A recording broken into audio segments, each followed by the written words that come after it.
How do you differentiate your instruction? Yeah, differentiate is a tough word. Yeah.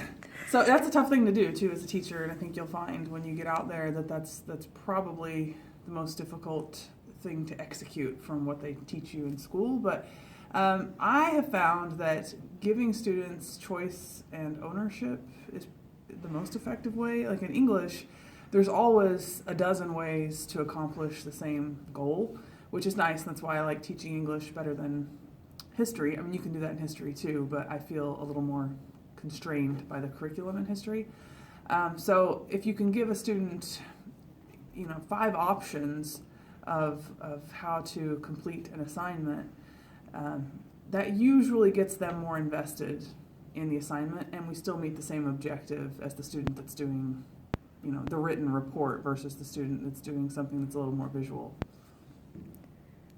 Lesson planning. How do you do your lesson planning? Weekly, monthly, and how? Oh, lesson planning. Also something that would be very different in the real world of teaching, just because of time. So you have to, though, look at the big picture. And one thing I was taught really early on in my first job at Rockbridge High School was to always backward plan. So you want to look at the end, like what do you want the kids to be able to do? And then go backward and think about how you're going to get there to the end result. And whether that's, 5 things or 10 things or 3 things.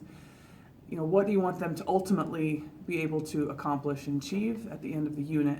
And so for English, often we use some sort of anchor text, like, a book or 3 short stories or whatever it is.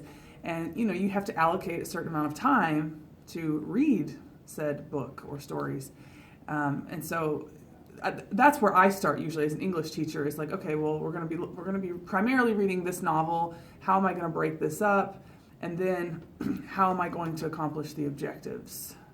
And so I start by looking at the big picture and just getting a very rough outline of days spent on certain things.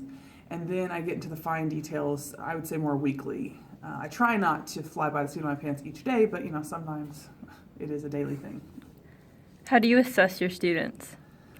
Well, a variety of ways. I mean, every day I'm doing an informal assessment by just walking around and looking over their shoulder, literally. Like again, in English we do a lot of writing, and so I might have a writing prompt on the board, and that prompt, for instance, we're reading Hamlet in the sophomore class, so that prompt might be something that's plot related to Hamlet, or that is asking them to identify certain figurative language.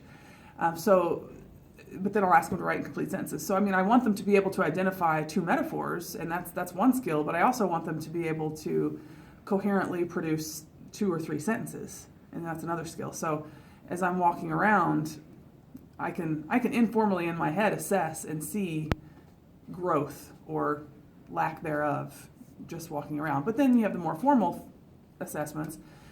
So for instance, if I want them to be able to identify simile, metaphor, onomatopoeia, hyperbole, etc., then I might give a quiz, and I can easily see that data in the objective form, and then I might also give them a written assessment that's more formal that I would spend time looking over and probably have a rubric with, so that I could give them more formal feedback. But I do think that it's really important to give feedback as quickly as possible.